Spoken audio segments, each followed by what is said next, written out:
Biomass increasingly being considered as a cost-effective and reliable source of heat throughout the Northwest Territories. In fact, the NWT is a leader on biomass energy in the North and in Canada, and the GNWT has played a great role in this by developing the expertise and supporting supply chains across the Northwest Territories. Today, about a third of the GNWT's buildings heat load is met with biomass, and that includes the very building we're sitting in right now.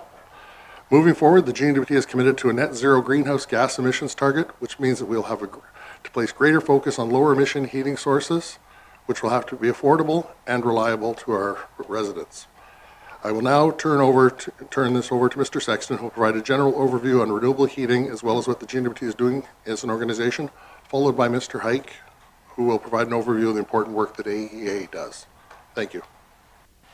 Thank you, Deputy Minister. Director Sexton, when you're ready, please proceed. We have the presentation. I believe you have the clicker. We have the presentation online, so if we lose you somewhere in the clicking process, don't worry, our staff can help move the process along. So please, whenever you're ready.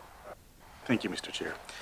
NWT is considered a leader in Canada for biomass heating.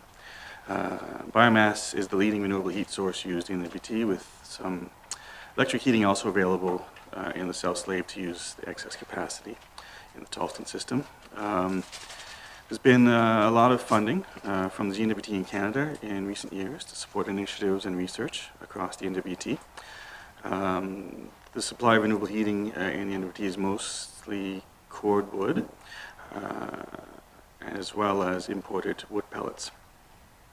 And although we're a leader in Canada, there's a significant opportunity to grow the industry and support the bioeconomy that seems to be thriving here.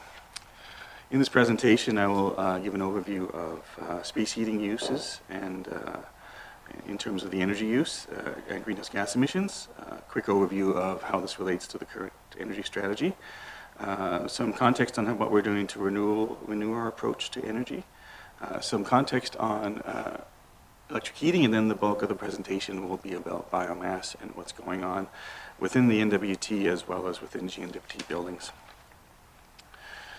The space heating is a significant portion of the energy used in the NWT.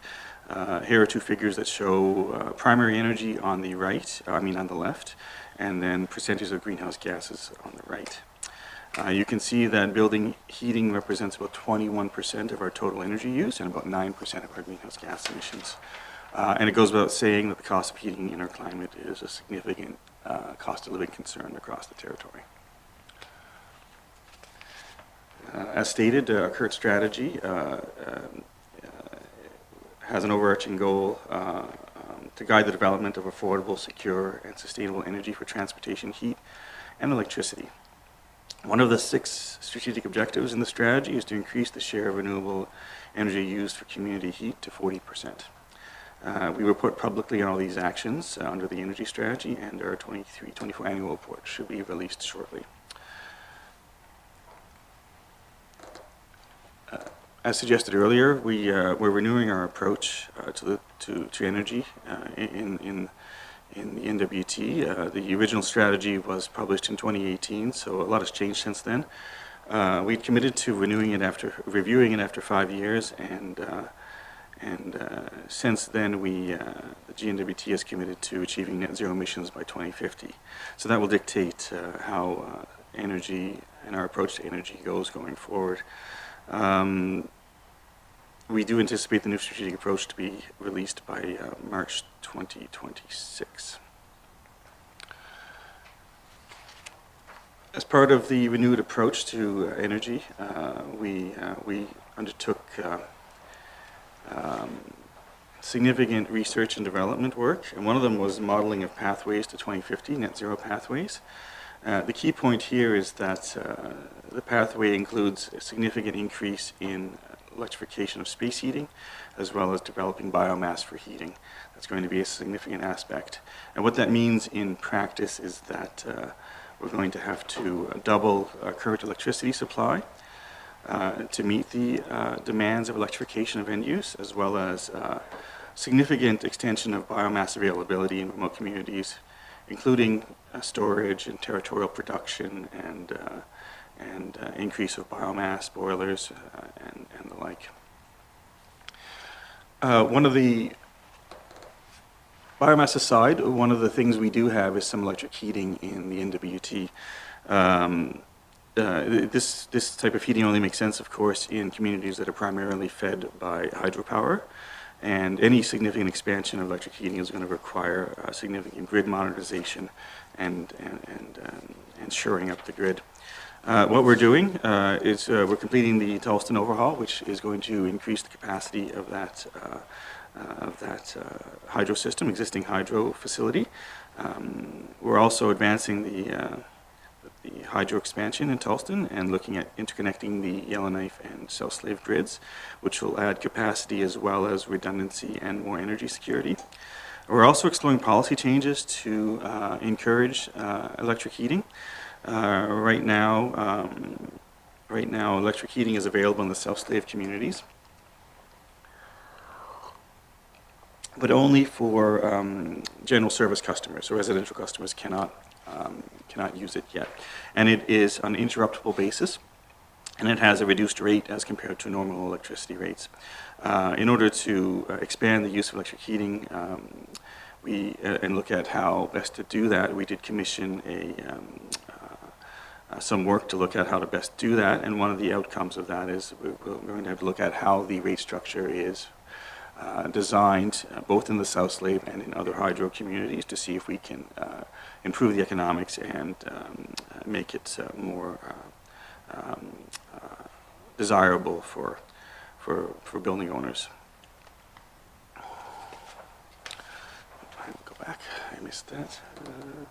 We're also doing some work on, and I think Mr. Hike will speak to this, testing of cold climate air source heat pumps, which would be, if the efficiency are right, maybe a viable solution even with current electricity rates in our hydro zones. We're also looking at the resiliency of the NWT hydro systems and the impact that electrification might have on those systems and what upgrades will be needed. The bulk of renewable heating is biomass in the NWT, and the next few slides will be about that. As I said, we're a leader in Canada, certainly on a per capita basis, for sure. We recently made some national headlines in the Canadian Biomass magazine, where there was a nice piece on that for us. And some of the highlights of that piece was that biomass is a good lower-tech heating option that can take multiple forms, such as cordwood, firewood, in other words, wood pellets and wood chips. They referenced the 2030 energy strategy and our goal to reach 40%, although those objectives will be changing as we move towards a net zero strategy. It highlights that the carbon tax has likely resulted in increased interest in biomass, and of course that is because the cost of heating has gone up, so it is a mixed benefit there, of course. And then a recent survey indicates that within the NWT, putting aside all the smaller wood stoves and whatnot, there are 96 large-scale wood pellet boilers, providing heat to 64 institutional buildings, 13 multi-unit residential buildings, and 19 larger commercial buildings. So it's a significant amount of our large buildings have biomass as a supplementary heat source. Some main facts about biomass heating. We recently completed a survey on biomass use, and we estimate this is about 20,000 tons of wood pellets used in the north, primarily used in boilers for larger buildings, and about 14,500 cords of woods are used annually. That number is a bit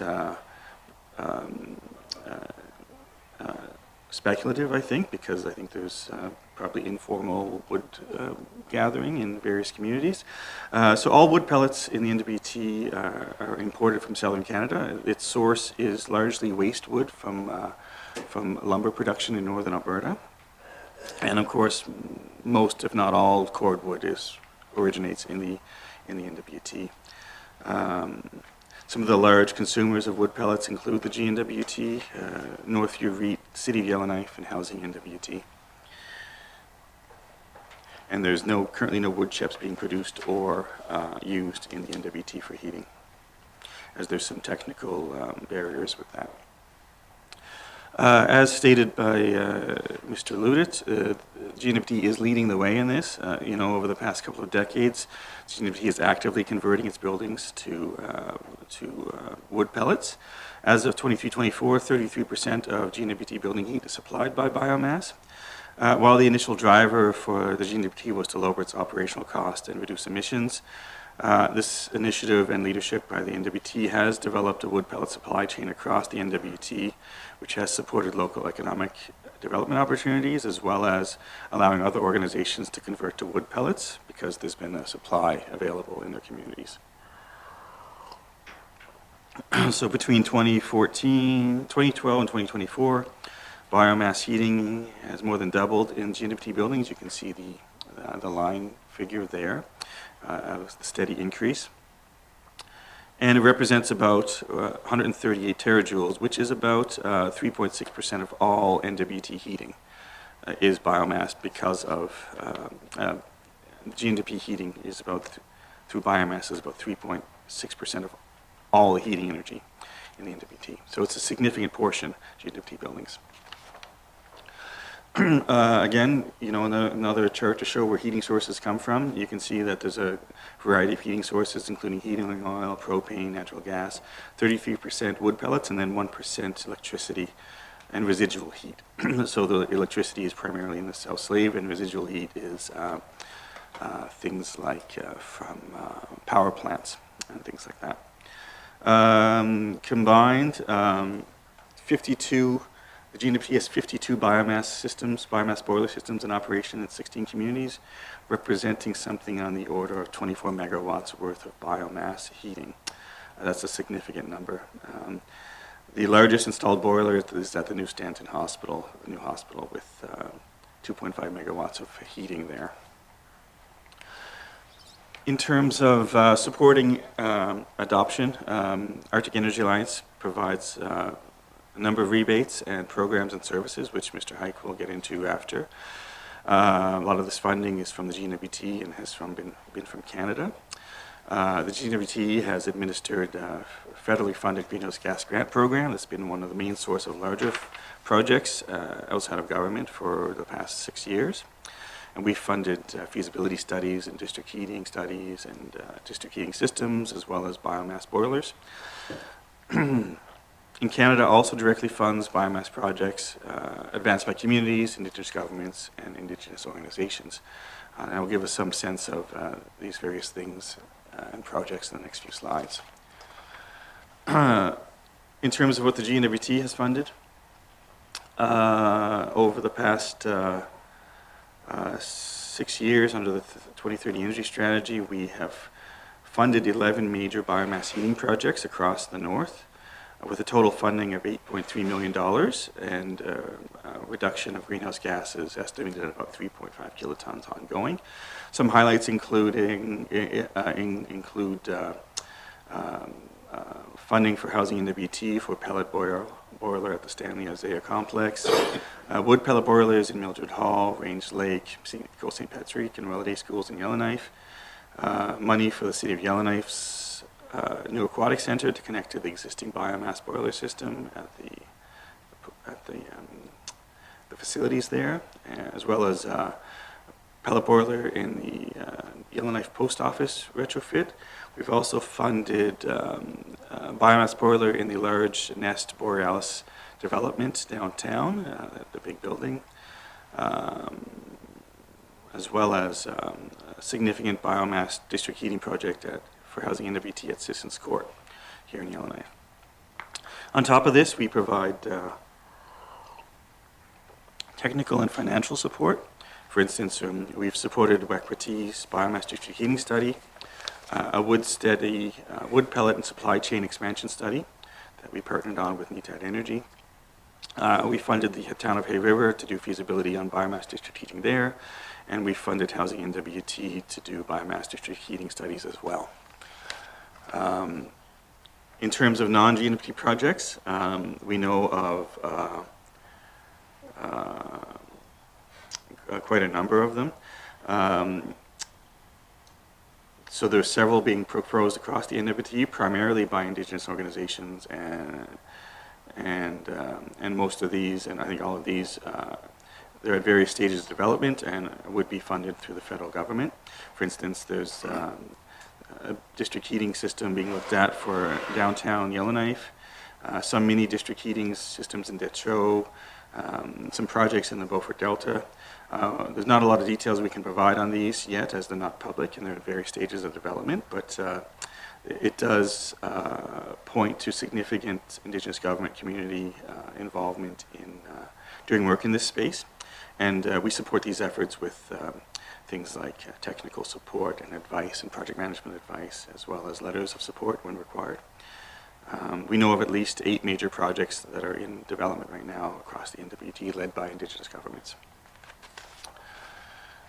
Moving on, as mentioned, there was a biomass supply chain study that was recently undertaken.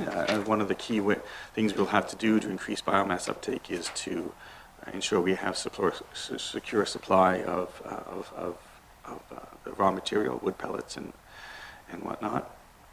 So we partner with Neaten Energy to look at conditions for supply of barge-delivered wood pellets up the Mackenzie as a cost-effective and low-emissions heating source for the 12 communities. The study found that up the Mackenzie into the Bodell, my apologies, there's 12 communities along the route that we looked at. The study found that wood pellets could be cost-effective alternative to heating oil in most communities. We also found that private investment were quite successful in creating their own supply chains in the Sat2 and Detroit, with limited or no public funding required, with the GNWT as one of the main customers for the pellets and wood supply. We also looked at some of the mounting challenges, including some of the climate change impacts for barging operations and how that might change and affect security of supply in certain communities, and what that would mean in terms of long-term storage to ensure that there's multi-year storage. So a very interesting study, in fact. Some of the known challenges, and this is my last slide, Mr. Chair, is we're reliance on really one cluster of main producers in southern Canada and northern Alberta.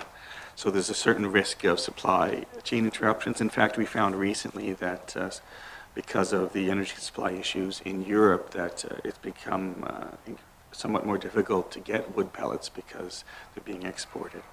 GNWT has expressed support to the exploration of territorial production of biomass, especially on Yellowknife. I know that I think that the Cleacho are looking at some projects. And biomass heating, another challenge, are significantly more complex to operate. And I think Mr. Hike may have some information about what we're doing about that. So we're supporting some training initiatives for that. And then we also know that biomass supply in northern communities can be costly and affected by climate change. So we need to make any path forward that we do, we need to make sure that we have secure supply. That's my presentation, Mr. Chair. Thank you very much. Thank you, Director Sexton. We'll now proceed. I think we're going to hold questions at the end, but if you want a clarification, let's make sure we do it now so it doesn't get lost. Is it of timely? In other words, did you need to? Okay. No problem. I'll put you first on the list, Ms. Reed. Look at the enthusiasm, I say to our witnesses and our millions of subscribers to get into this. Members are chomping at the bit, as they say.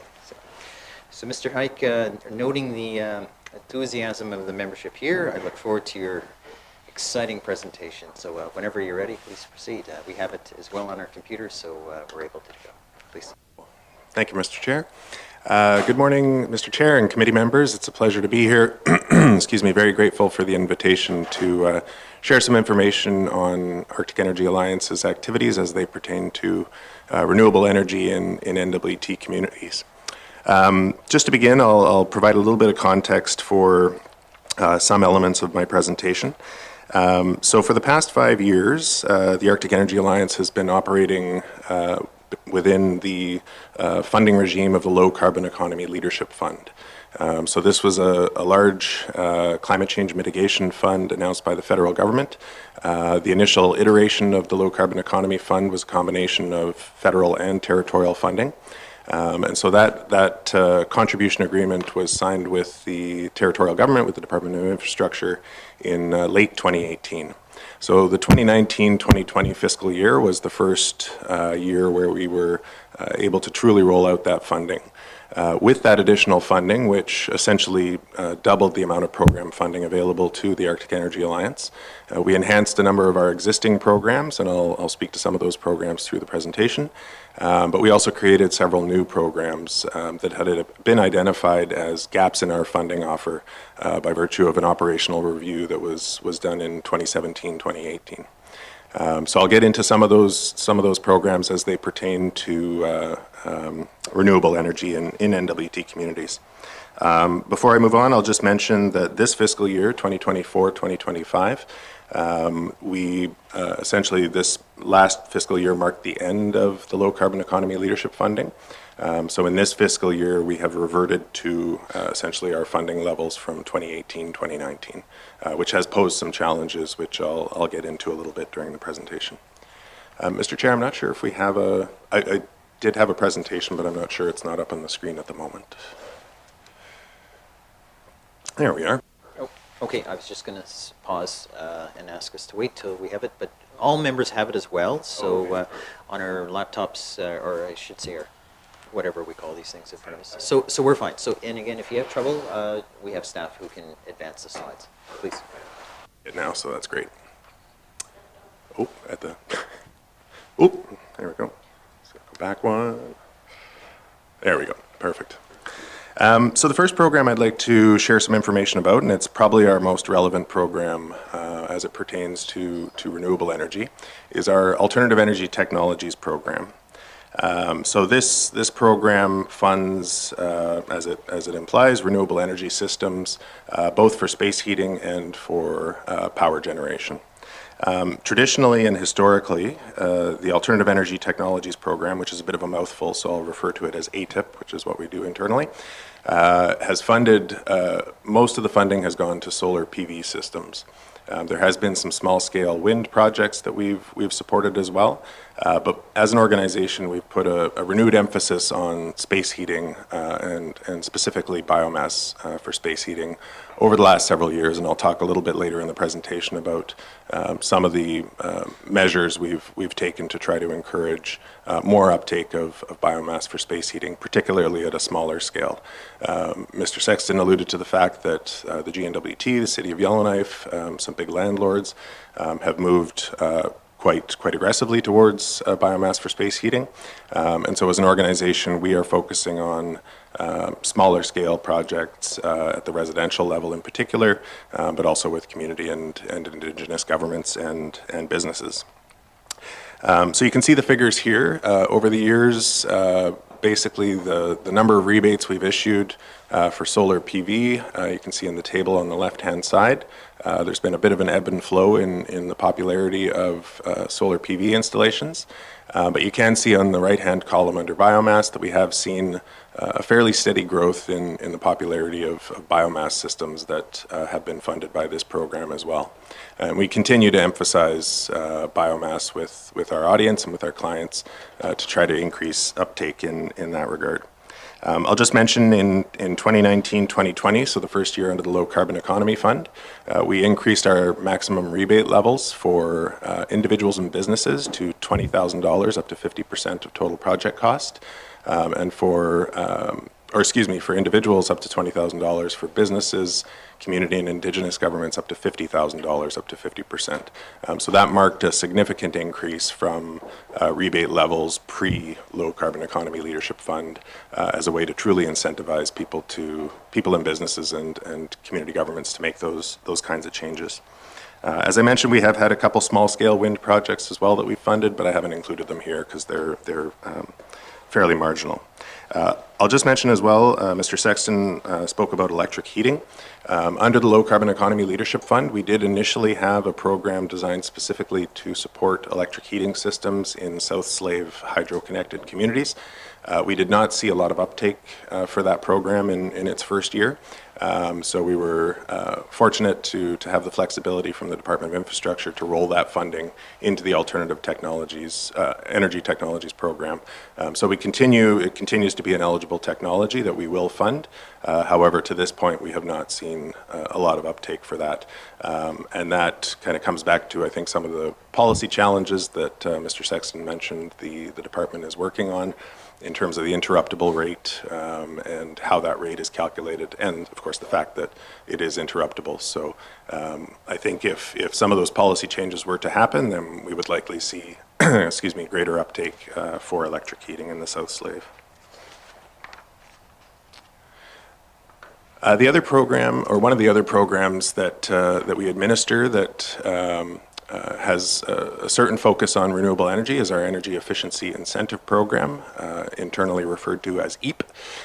So this program provides rebates for a number of energy efficient products such as Energy Star appliances, LED lighting, programmable thermostats, high efficiency pumps, and it also provides funding for wood stoves and pellet stoves.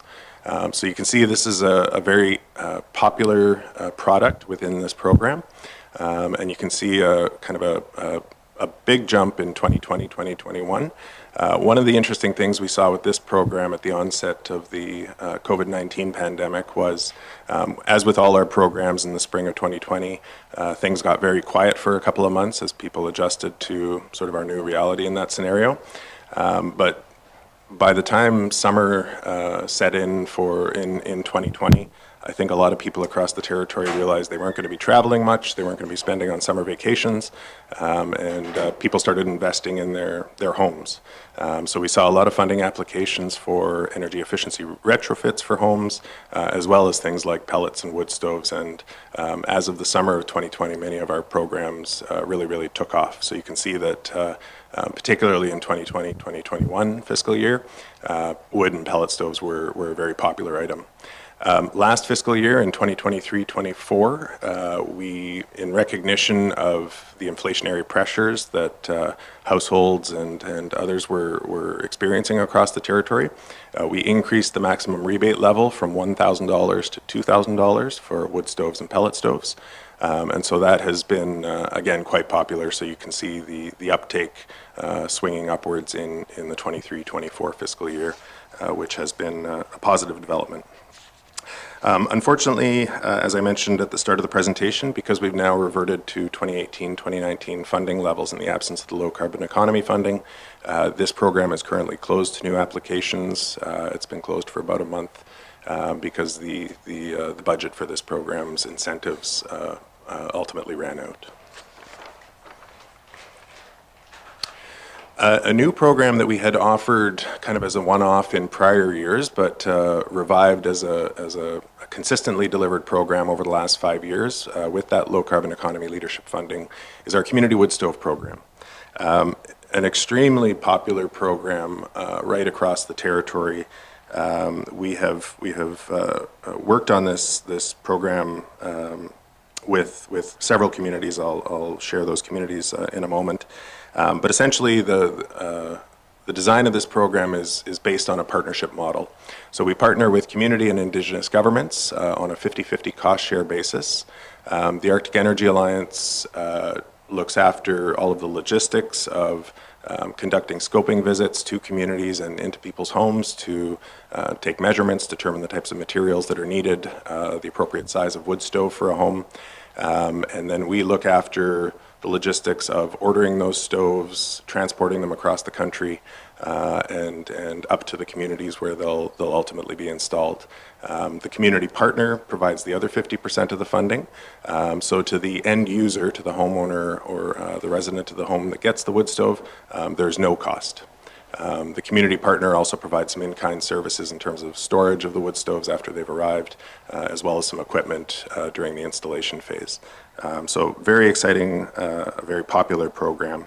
Unfortunately, and this will be a theme I return to a couple times through the presentation, we were not able to deliver this program due to the absence of low carbon economy leadership funding in this fiscal year. So there's still plenty of interest out there across the territory, and so we're hopeful that we'll be able to identify some funding in future years to be able to revive the community wood stove program. One of the benefits, apart from helping Northerners reduce their energy costs and reducing greenhouse gas emissions, these stoves are installed by WET certified installers, which is a designation for people that have a certification to properly install wood stoves, and there's a training program that goes along with that WET certification. So what we've found is that oftentimes when we conduct scoping visits to homes, people may have an existing wood stove in their home that was not installed properly and can actually pose a very serious safety risk in those homes. And so by virtue of replacing some of those older stoves that were not installed properly, there's also an enhanced safety element to the homes that are receiving those wood stoves. Over the last 5 years, we've partnered with the following communities: Jean Marie River, Samba Cay, Betchiko, Gamity, Wati, Wekwiti, Delaney, Litzelkay, Nahanni Butte, and Fort McPherson. So in virtually every region of the territory, we've found willing and able partners, and so we're hopeful that if we can identify some funding in future years, we'll be able to bring this program back and build upon the partnerships that we've had for the past several years. If I could just kind of take a step back from the details of how the program is delivered. These are some photos from last year in Nahanni Butte. Part of the program also involves hiring local laborers in those communities that we're working in. And so we work with a company out of Winnipeg that we've got a historical relationship with in terms of the installation of the wood stoves.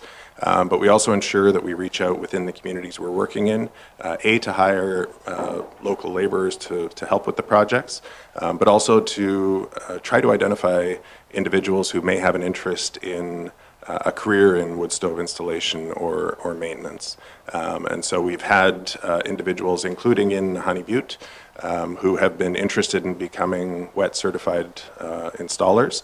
And as part of that training process, you have to basically participate in the installation of a certain number of stoves to get your certification.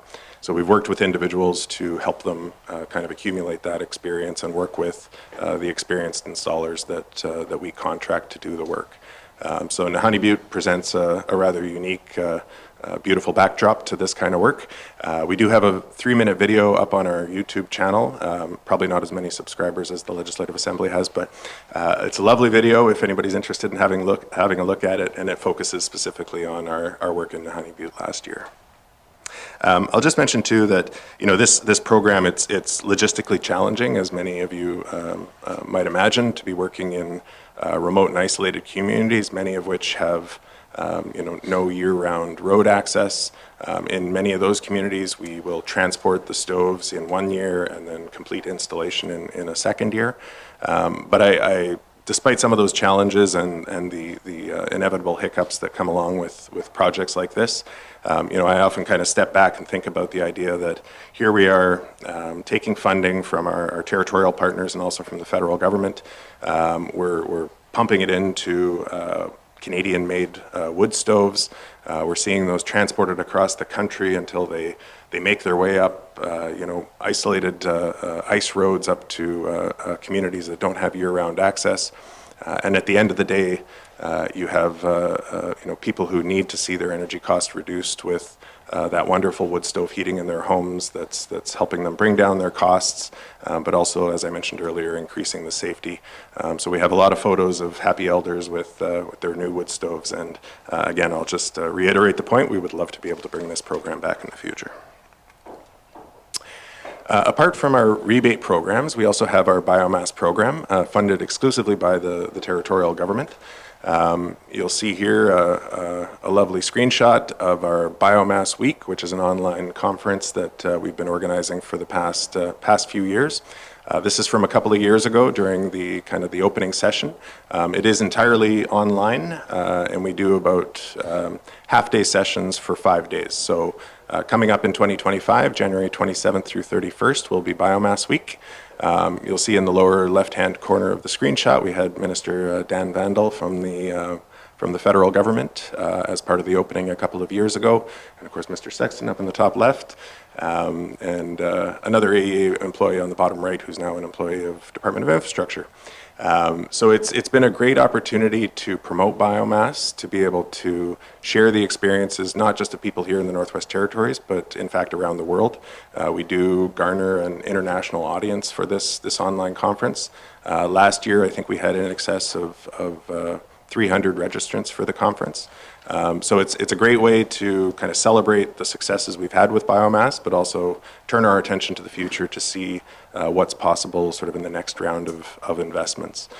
So registration is free. It's open on our website currently. If any members of the committee are interested in participating in all or some of Biomass Week, you're more than welcome to sign up for that. I'll also mention the biomass program itself.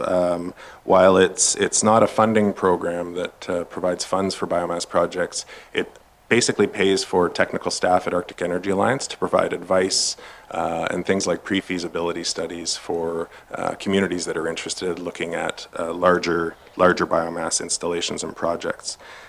So we've worked with numerous communities. Hay River was one of the most recent, but communities throughout the Northwest Territories have come to us with ideas for biomass projects, and we're able to look at the types of buildings that they would like to hook those district heating systems up to, provide energy audits on those buildings to determine the heat load and the heat demand, and then recommend sort of appropriate sizing of boilers and things like that. I would say one of the real success stories we've seen there is a district heating system in Wati, where the community government actually owns the system, and they have a heat sale agreement with the territorial government to sell heat to some territorial buildings in the community.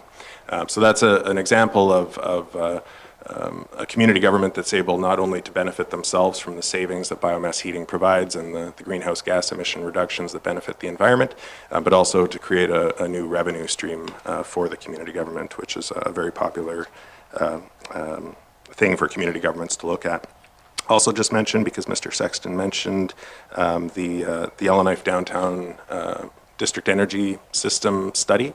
The Arctic Energy Alliance supported that study by providing building data on buildings that we had previously audited, and also we conducted some new energy analysis on buildings that hadn't been audited, such that the authors of that study had kind of the latest information on heat load and what would be required to create a district energy system for downtown Yellowknife. Just a quick aside, I was attending an energy conference in Vancouver in early November, which included a site visit to Simon Fraser University's Burnaby Mountain District Energy System.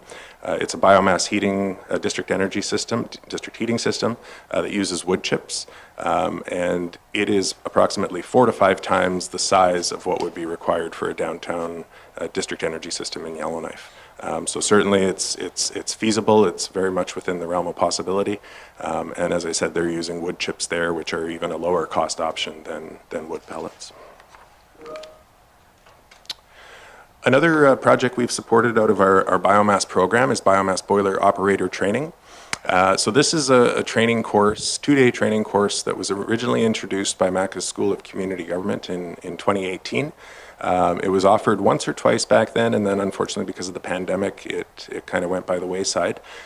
So one of the things we've observed as a major need, Mr. Sexton mentioned it also, is on the capacity building side within our communities, is the need to train and get boiler operators familiar with using biomass boilers in particular. It is a different type of maintenance than what you see with oil burning boilers. So it's important, if we're rolling out these kinds of technologies, they're only as good as the people on the ground who are going to be operating and maintaining them. So we pulled together some partners for this, Housing NWT, Infrastructure, MACA, and the Northwest Territories Association of Communities. This was several months ago and sort of introduced the idea. There was considerable demand to try to offer this training again.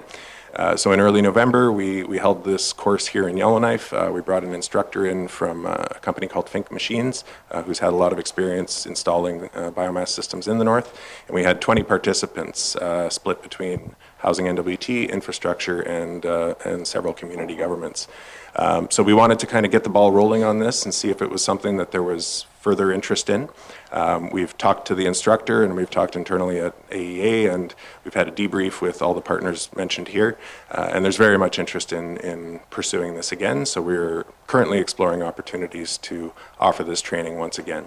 It was a combination of classroom instruction and on-site instruction, and the participants unanimously really enjoyed the content and appreciated the opportunity to learn more about operating and maintaining biomass boilers.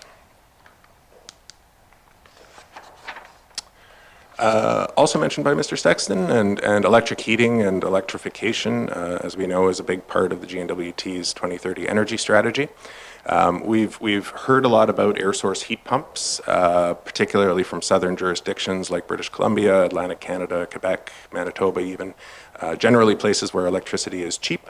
Air source heat pumps have been a very popular solution to moving off of fossil fuels. There's a couple challenges with air source heat pumps. Number one, as mentioned, they use electricity. So when you're paying 32 or 33 cents an hour, a kilowatt hour for electricity, the financial viability of the technology can be called into question. Also, they become much less efficient at colder temperatures. So given that kind of general knowledge, we wanted to test them in a climate like Yellowknife's. So about approximately 2 years ago, we started a demonstration project in partnership with Housing NWT. We had 2 heat pumps installed in 2 of their units here in Yellowknife. We are just coming to the end of the 2-year monitoring timeframe, and we expect to have a final report on that iteration of the demonstration project sometime in January. So we're excited to see what the results of that monitoring project reveal, and whether it's something that we should recommend and provide rebates for in the future. We do want to increase the data set that we're working with. So more recently, we've expanded the demonstration project. We are partnering with a local private landlord here in Yellowknife in some townhomes. And actually, as we're sitting here, I think the project team is on site, kind of making the final connections for those 2 additional heat pumps that we'll be monitoring over the next 2 years. So we're very keen. We know there's a lot of questions. We get a lot of questions about the viability of heat pumps in a climate like Yellowknife with what we pay for electricity. And just in a nutshell, as opposed to sort of a one-to-one ratio that you would have with a normal electric boiler of energy to heat, basically heat pumps can provide more energy than more heat than the electricity that's coming into the heat pump itself. It's much more complicated than that, and I'm not a technical person, so I'm not going to try to explain it. But it holds a lot of potential, I think, for some of the challenges in terms of how much we need to grow our generation capacity here in the Northwest Territories if we're going to move to electrification of space heating. All right. One other project that we've launched just in the last few months is a firewood access training program.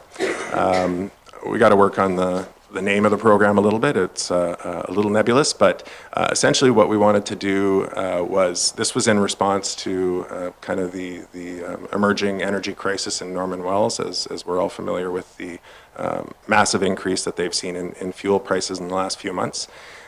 So we wanted to be able to provide a safety training course for harvesting wood. So we held one session in the fall in Norman Wells. We had participants just from Norman Wells for that one, and it included 2 components. So we had a contractor here from Yellowknife who is certified in providing chainsaw safety courses, and you can see some photos here of some of the participants in that training course. And so there were 2 days of instruction on safe wood harvesting, proper wood harvesting, From that, we also produced what we're calling the Northern Firewood Manual. So it's an opportunity for people to learn a little bit about proper operation of wood stoves, but also the types of fuel, wood that people should be harvesting to safely use wood heating in their homes. And we also included a component on starting a small business. So trying to spur on local economic development from wood harvesting. And we had support from Departments of Education, Culture and Employment, Industry, Tourism and Investment, as well as the town of Norman Wells to put on this training. So we've just offered it a second time, last week in fact, in Norman Wells. We had 12 participants. This time there were also representatives from other communities in the Sawtooth region, along with some representatives from Norman Wells. So it's been very popular in the two offerings we've provided, and we're hopeful that we'll be able to continue this type of instruction and training in the future in other regions across the territory. Coming to the end here, but while it's not a renewable energy technology per se, it does rely on renewable energy such as hydroelectricity. So I wanted to spend a moment just talking about our electric vehicle rebate program. We launched this program in the summer of 2020. And you can see some numbers here. When we launched in 2020, we weren't sure how popular it would be. We know there's always lots of questions about electric vehicles, how they're going to work in a climate like the Northwest Territories. If you ever want to start a Facebook debate, just start talking about electric vehicles and the comments will follow. But you can see here that we have seen increasing popularity in electric vehicles. So I think by virtue of this program, and the Department of Infrastructure is also keeping track through motor vehicle registrations, the total number of electric vehicles on the roads in Northwest Territories. But we have seen considerable growth in the popularity. One of the barriers often for adopting a new technology is getting those who sell those technologies on board. And we've made a considerable amount of progress in working with dealerships, particularly here in Yellowknife and down in Hay River, on stocking electric vehicles so that customers who are coming in to look at a new vehicle can actually see those EVs on the lot and consider them as a purchase in contrast to a gas combustion engine type of vehicle. So we've, as I said, we made a lot of progress. The dealerships are very much on board. And so, you know, we recognize that funding for this program has been kind of provided year to year. And we had a bit of an anomaly last year with rebates also available for electric bikes. And you can see in the table, the lower right-hand corner, it was a very popular item for people. And so we provided many rebates for that. This year, again, we've reverted solely to rebates for electric vehicles. And between our rebates, which this year were $5,000 per vehicle, combined with a federal point-of-sale rebate program, which can also be as high as $5,000, you know, consumers can see real savings from switching to electric vehicles, which is, you know, the idea behind providing these kinds of incentives. So we would be very interested in continuing on with this program if funders are amenable. All right, so I just wanted to share a little bit kind of on the amount that Arctic Energy Alliance, by virtue of the funding we've received from the territorial and federal governments over the last several years, what we've been able to invest in the NWT landscape of renewable energy. So I won't go through all the numbers here, but I would just highlight that you can see here through 2019-2020, for those first three columns outlining the Alternative Energy Technologies Program, the Energy Efficiency Incentive Program, and the Community Wood Stove Program. From 2019-2020 through 2023-2024, this was a combination of funding from both the territorial and the federal governments under the Low Carbon Economy Leadership Fund. As I mentioned earlier in the presentation, in 2024-25, we have now reverted back to 2018-2019 funding levels. So there's a significant drop-off, and as a result, far fewer projects were able to support with this funding. So as I mentioned, the Energy Efficiency Incentive Program is closed to new applications at this point. The Alternative Energy Technologies Program is very close to closing, and we were not able to offer the Community Wood Stove Program this year. On the biomass program, that's been a steady source of investment from the territorial government. We very much appreciate that, and we look forward to being able to provide those kind of capacity building projects going forward with that funding. The EV rebate program you'll see here has had a bit of an ebb and flow with the funding peaking in the 2023-24 fiscal year and then coming down fairly dramatically this fiscal year. Again, this is one of those programs that has been sort of a year-to-year program, but we would, again, be interested in continuing to provide this program. And I would just reference the 2030 energy strategy from the GNWT itself, which has a target of reducing emissions from transportation by 10% per capita by 2030, which, of all of our programs, I would say moving from a gas combustion engine to an electric vehicle probably provides one of the biggest emission reductions that we see with any of our programs. The last column there is reducing energy poverty. This has been funding provided exclusively by the Department of Infrastructure. So this began last fiscal year and continued into this fiscal year. Last year we used that funding in combination with some of the low carbon economy funding to deliver the community wood stove program, as well as another program we created in 1920, the low income home winterization program. So we've really focused this funding on trying to address energy poverty, which we know is a major issue right across the territory. This year we've used some of that funding for the Firewood Access Project. And perhaps most kind of timely, in January we'll be launching what we're calling Winterization Walkthrough Program, where we'll be sending 2 of our technical staff who will be working with our regional coordinator out of our Norman Wells office to do walkthroughs of approximately 20 to 30 homes in Norman Wells and provide advice and recommendations on how they can make their homes more energy efficient. We will also be bringing materials such as window plastic, weather stripping kits for doors and some other things that are kind of the low-hanging fruit to help people reduce their energy consumption in their homes and ultimately lower their costs, which we know is a huge struggle right now in Norman Wells. So again, this is another example of sort of a year-to-year program funding that we would be very interested in seeing continue into future fiscal years so that we can continue to help northern residents with energy poverty and reducing their energy costs. And lastly, this is a small project we launched this year, kind of in recognition of the 5 years that we were operating under the Low Carbon Economy Leadership Fund. It's just in the current stages of beta testing, and we'll be launching this on our website very soon, but I did want to share it with the committee members. Basically, it's the idea here is that we would like to share the results of AEA's work from the last 5 years, going back to 2019-2020. So the interface is map-based.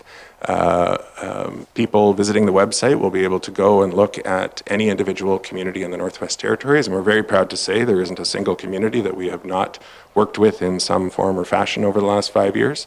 And what we're showing here is when you click on a community, you can see the cost savings, the reduction in greenhouse gas emissions, electricity saved, and other things by virtue of both renewable energy projects and energy efficiency projects. We're here today talking about renewable energy, but I would just note by virtue of some of these graphs, you can see how important energy efficiency is, in fact, to reducing expenditures for energy as well as reducing greenhouse gas emissions and other energy-related metrics. From here, you can click on the full energy report, which would take you to a page showing sort of those different metrics of how different communities have been performing. And this is only, I'll mention, related to projects that AEA has funded. But we've basically built the foundation that we'd like to be able to expand the platform in future years, perhaps to take into consideration other things.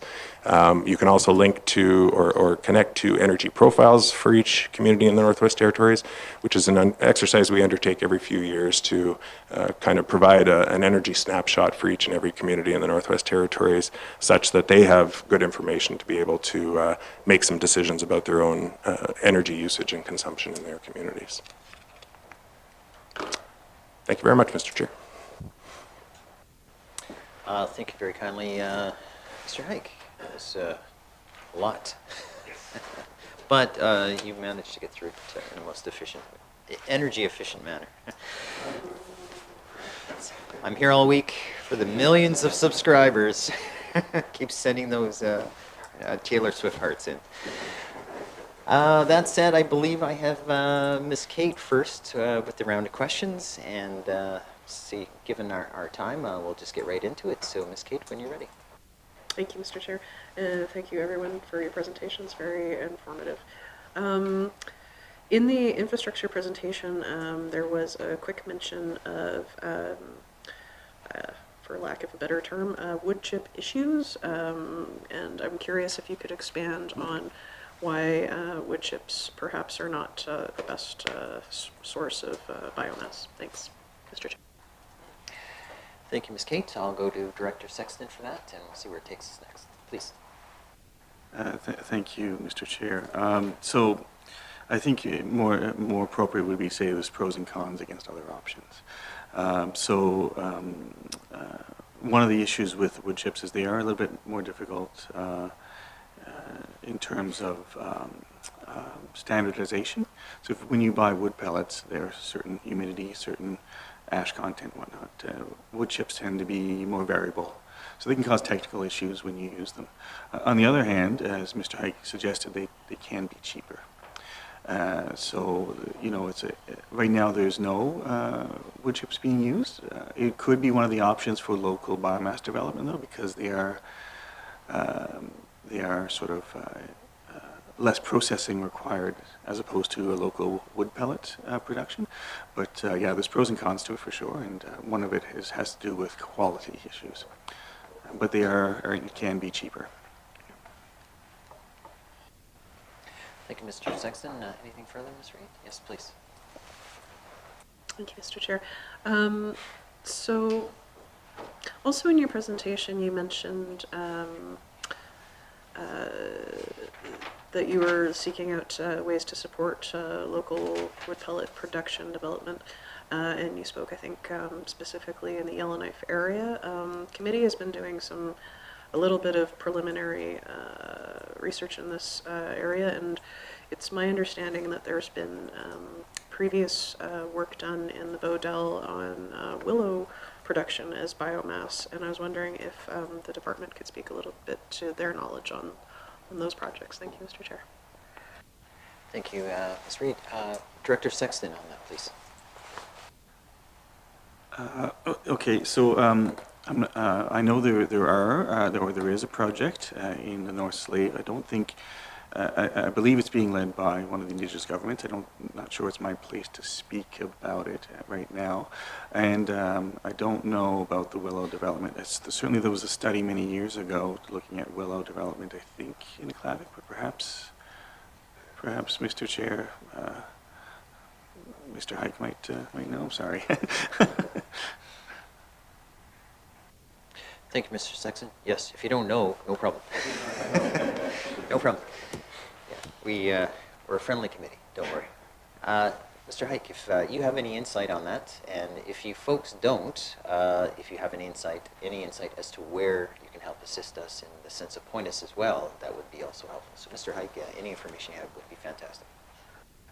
So I believe it was Fort McPherson, if I'm not mistaken, and yes, it was. The idea was to chip willows, which basically grow like weeds, and you can take them down one year and they'll be back the next year.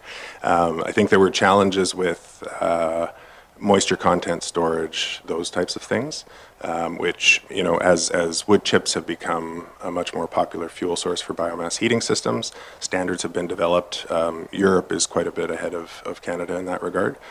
So I think it's, you know, it could be a timely thing to revisit, but ultimately we will need to see that kind of coming from the regions and communities. Thank you very much. For good, we'll go on to Mr.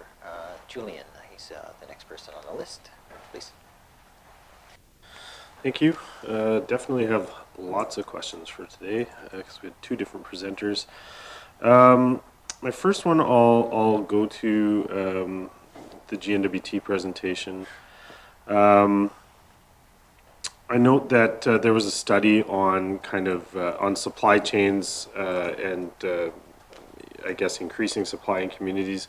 I'm curious if there's any work that's been done on growing or fostering local supply. So rather than kind of bringing pellets up, what's the work that we're doing on kind of increasing local supply? I think we started to touch on the pellets or on the chips, yeah, I mean, I think in any case, obviously, it would be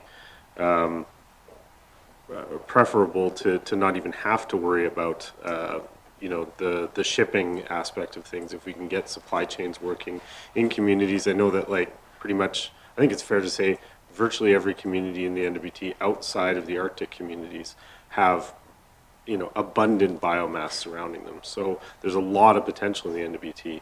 The challenge seems to be kind of harnessing that.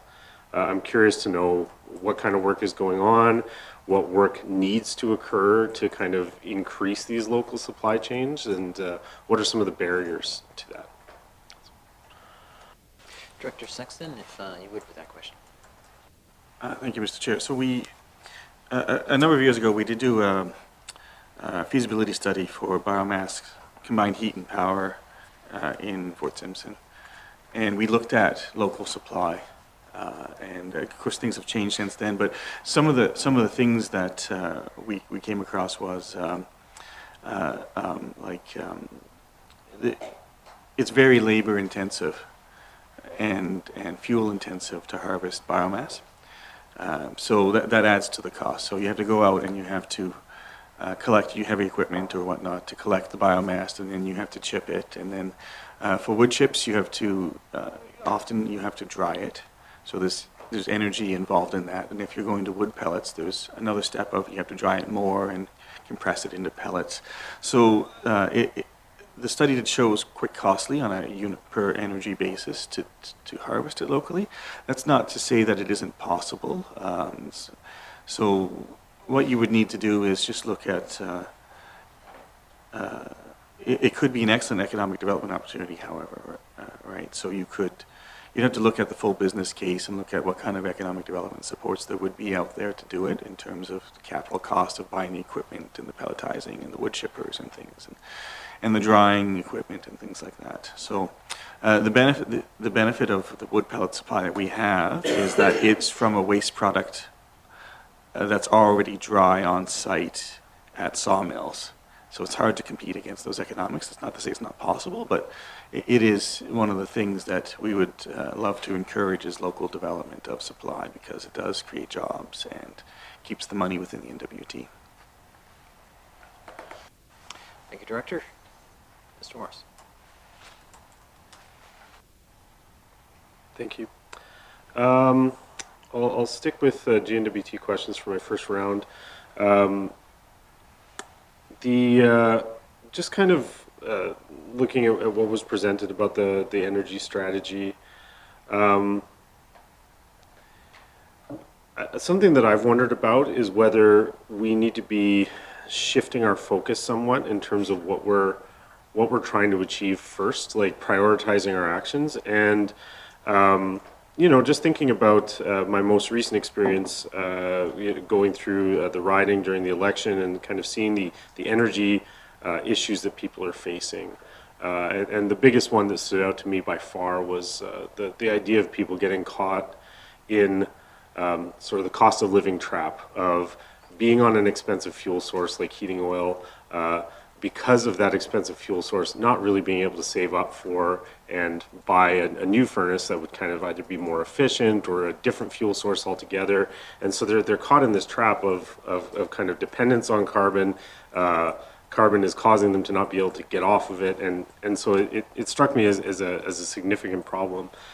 And I wonder about whether we should be thinking about shifting our visioning towards kind of helping people first, as opposed to some of the large-scale energy projects. And I'm curious to hear from the department their perspective on this. I mean, it's easy to kind of focus on some of the big budget items. I mean, certainly as I've kind of become more familiar with GNWT budgets, like the Inuvik Wind project has really stood out to me. We spent a huge amount of money on that, and I start to think about, like, if we had taken that money and spent it on helping individuals, the impact that would have on each individual's livelihood is huge.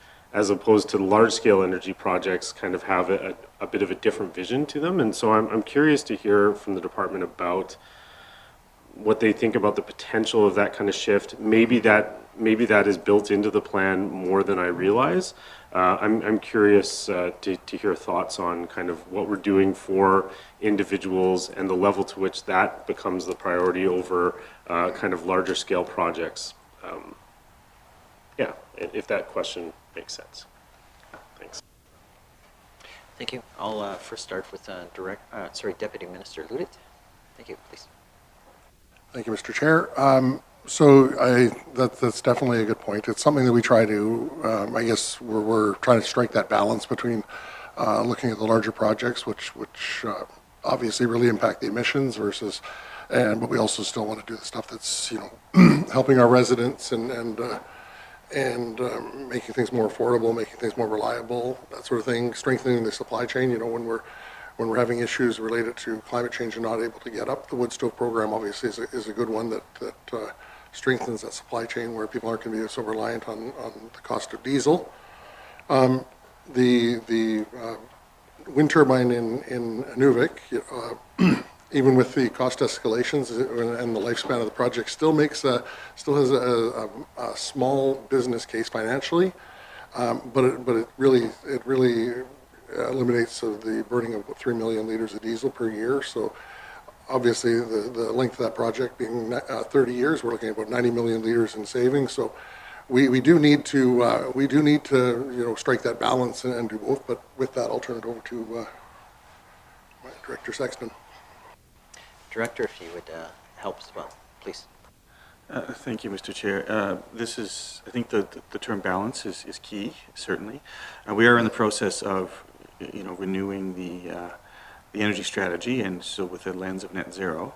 As we go through that process, of course, energy affordability will be key, and how we best support individuals and communities will continue to be of major concern.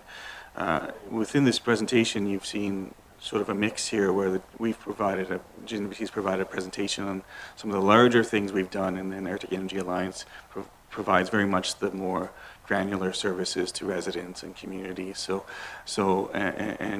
Ultimately, as we head towards any sort of sustainable energy transition, we're probably going to need a little bit of both, right? We're going to need to look at our larger energy supply. We all know there's issues with the electricity system, with aging infrastructure, but we also really do need to focus on the individuals and how the cost of living and how they can be more sustainable. I will note that we are, in terms of as was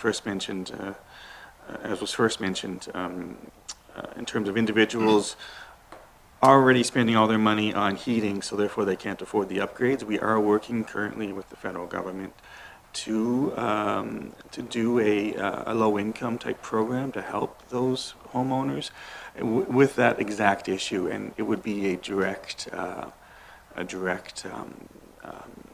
service delivery, which is we would go in and actually do it for them so that they wouldn't have to do any upfront costs. So this type of thing we are looking at and working on and very much concerned with.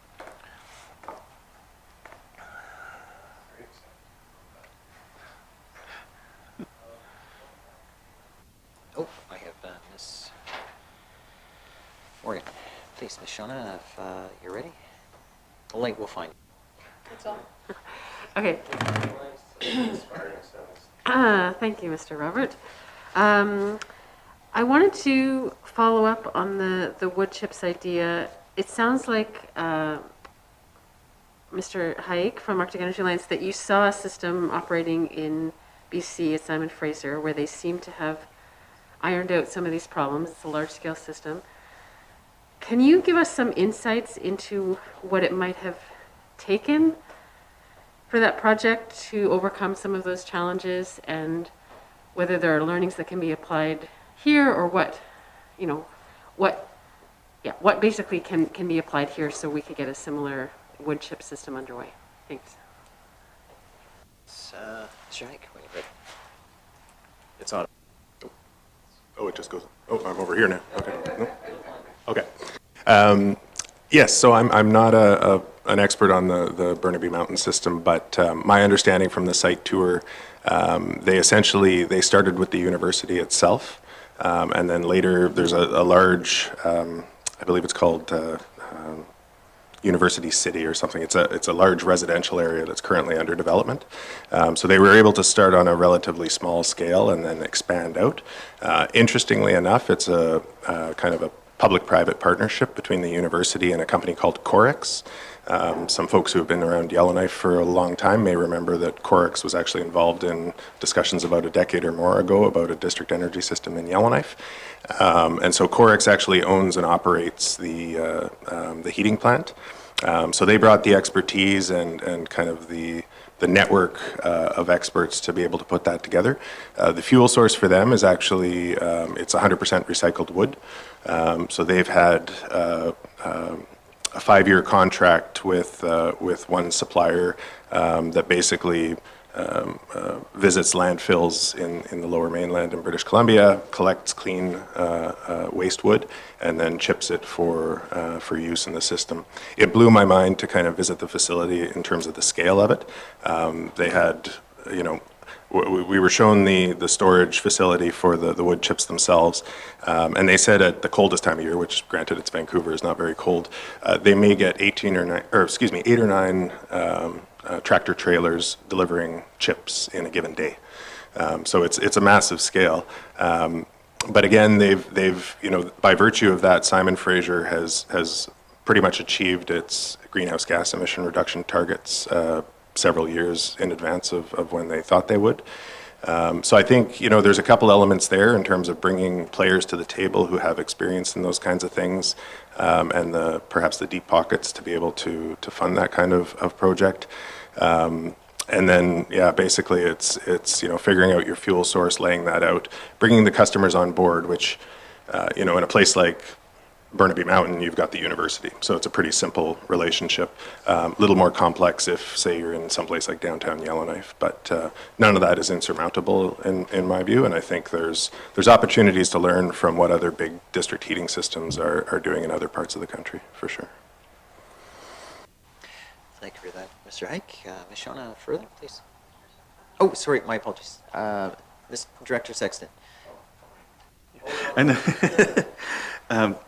interesting to hear about how that was reclaimed wood, which means that it was already dry, which is one of the things I mentioned earlier, is that drying of the wood chips is an issue and consistent quality. In the NWT, you know, we looked at some of the issues and opportunities in Fort Simpson, like I said, for combined heat and power. The key thing is scale. You know, the smaller the project, the more expensive it is. So the bigger it is, the better cost per unit of heating you get. And then there's, so the smaller scale systems will cost more. Fort Simpson, for example, and then with scale becomes its own problem, including biomass supply, right? So, but in Fort Simpson, one of the actually limiting factors, believe it or not, was the boiler was big enough in size that it became, this is essentially a pressure vessel, right? It's something under pressure.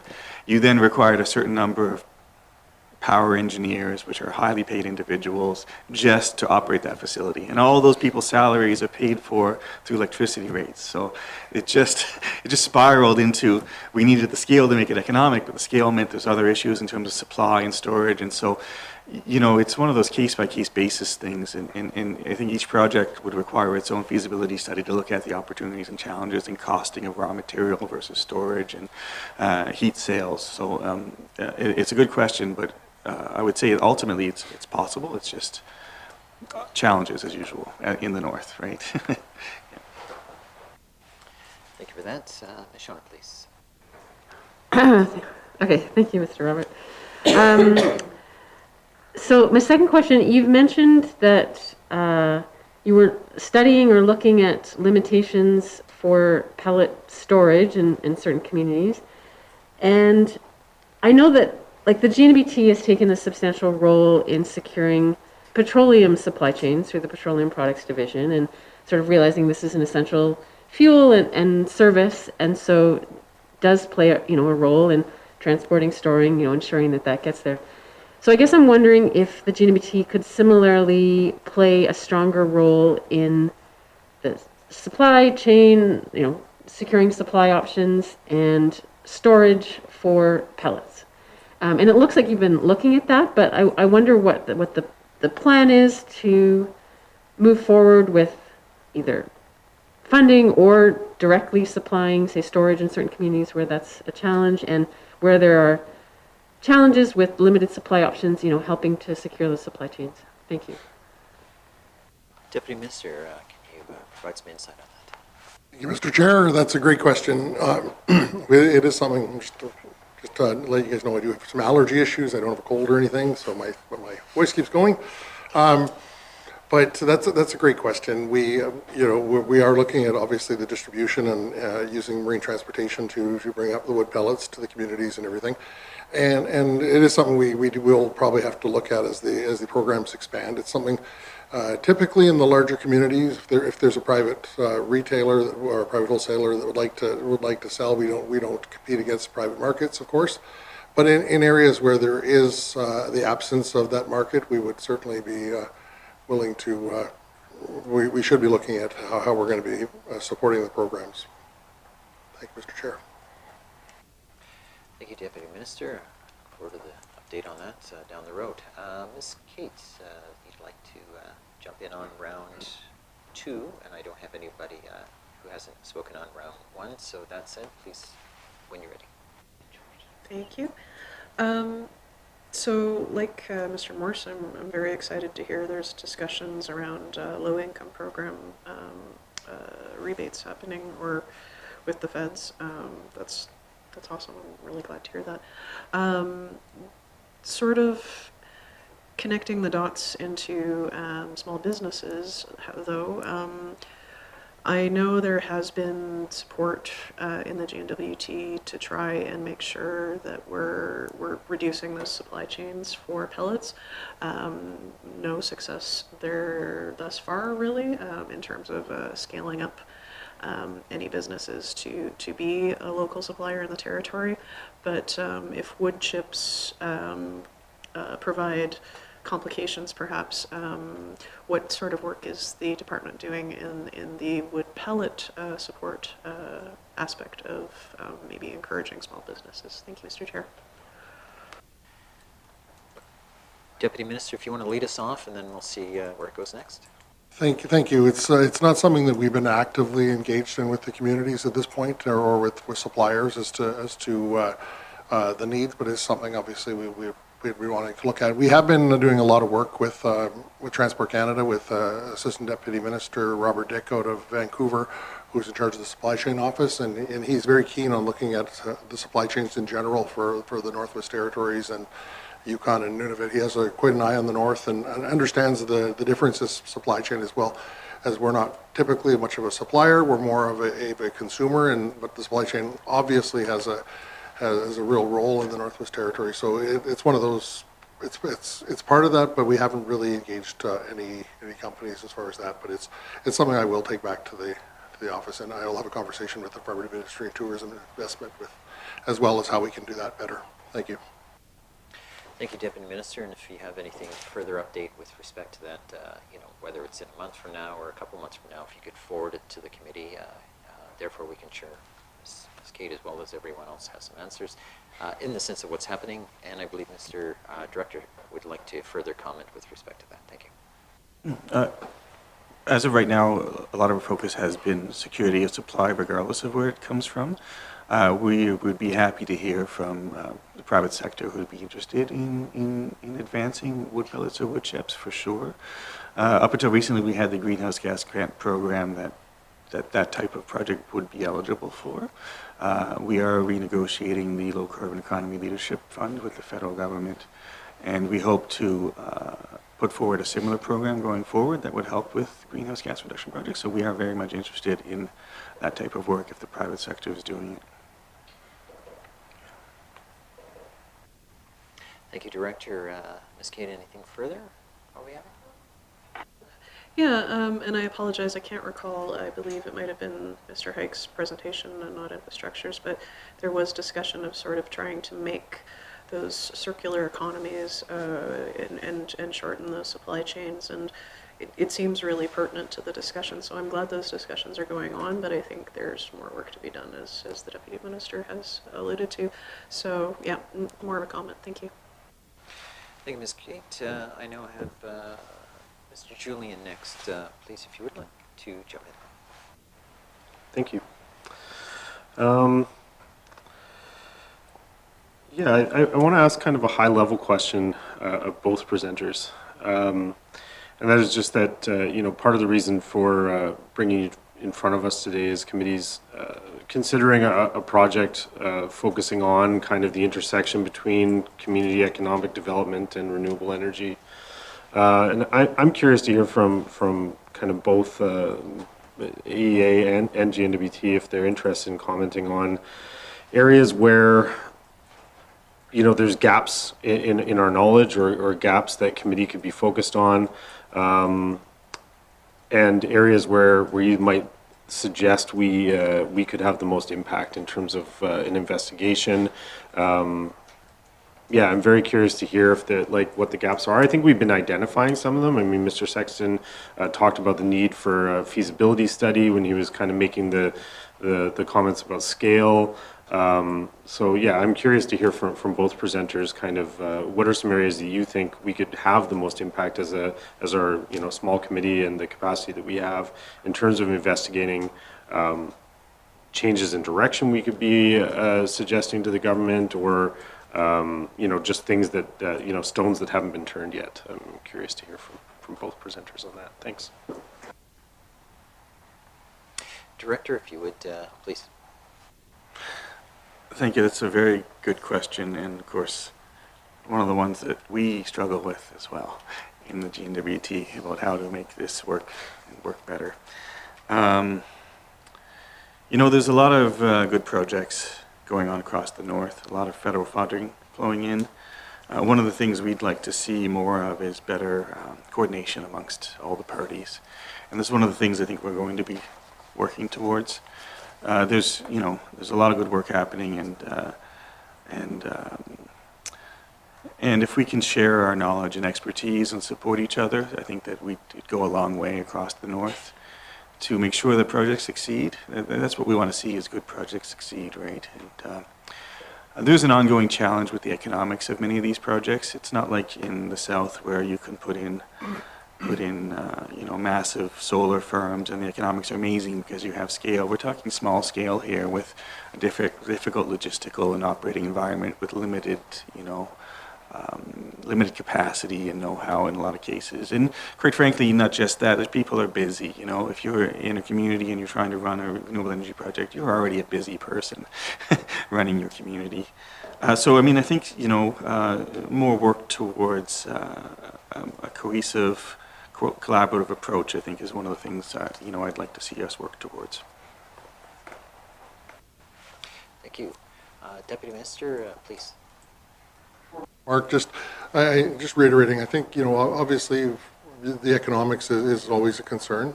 We're working as Mr. Hike had noted, we haven't identified funding pots for future years. I'll use the Woodstow program. It's probably my favorite program that we have.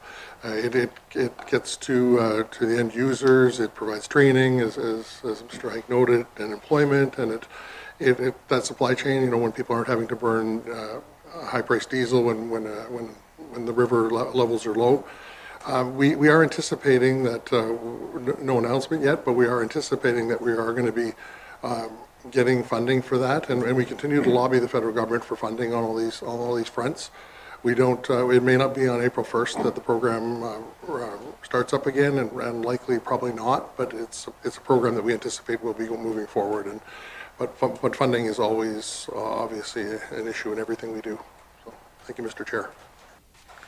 Thank you, Deputy Minister. Mr. Hite, did you have anything you wanted to add? I mean, we're working through our guests, so wouldn't want to leave you out. Thank you. Yes, thank you for the question, Mr. Chair. I think there's a couple elements of this which Mr. Sexton and Mr. alluded to. One of the things we've found is that the willingness to adopt a new fuel source or a new technology is often related to the security of supply of that fuel source. So where we've seen the greatest uptake, for example, in biomass space heating, is where bulk storage exists. We see that now in Yellowknife, we see that in Hay River, we've seen that in Inuvik, we've actually seen that in Norman Wells. And once people, businesses, governments have security of supply, of course they're much more willing to move in that direction. I think it's an interesting consideration that one of the committee members raised in terms of the Fuel Services Division and their role in supplying alternative fuels. That's probably worthy of some exploration. I think one of the things we also do beyond sort of our funding and advice programs, we support communities in community energy planning. One of the fundamental principles of a strong community energy plan is identifying locally available resources. So cordwood is an obvious one for us, and we'd like to be able to support the adoption of using more cordwood for space heating, and I alluded to that in a few different parts of my presentation. So I think that's kind of an important component as well, as identifying those locally available sources of fuel. I would also say, looking back at Mr. Sexton's first or second slide that laid out the pie chart of greenhouse gas emissions in the territory, it is important to recognize that space heating and even electricity generation are very small parts of the GHG profile in the Northwest Territories. And so looking at, and it will take a change in mindset. I know it's come up in the Assembly before, but the idea of further exploring renewable diesel, fuel sources that we wouldn't require massive changes or investments in the type of infrastructure we're using, but finding new sources of fuel that would work with that infrastructure. And I know the Department of Infrastructure has done some analysis already on kind of the current state of affairs with things like renewable diesel. So I think there's opportunities to perhaps look more into that, along with taking sort of a pan-territorial approach with other territorial partners. The other thing that I would mention, I'm often kind of fascinated by the economics of our utilities here in the north. One of the challenges, obviously, that our utilities face is that we don't have a rapidly growing market for electricity. It has either grown very, very slowly or is stagnant, or in some cases is actually shrinking. And part of that shrinkage is by virtue of the work that Arctic Energy Alliance does by providing more energy efficient options for people to reduce their energy consumption. And so it's, we have a challenge, and again, credit to the Department of Infrastructure for looking at measures working towards rate stabilization. An important component of which is how can we sell more power? Where can we use electricity that we're not currently using it? Transportation and space heating are the obvious answers. So that element is big because we encourage solar PV, for example.